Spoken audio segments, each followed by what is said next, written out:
पुढच्याच ठेच मागचा शहाणा या मराठी म्हणीचा एक आज प्रत्यय आला.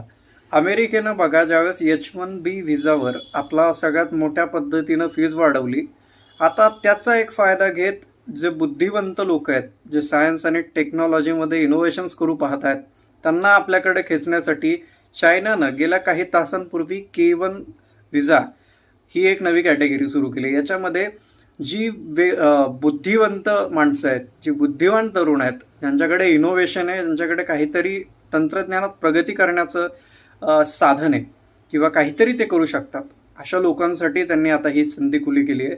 ग्लोबल पॉलिटिक्स हे ना राईटिस्ट ना लेफ्टिस्ट, वी आर अपॉर्च्युनिस्ट हे प्रत्येक वेळेला कसं सिद्ध करतंय.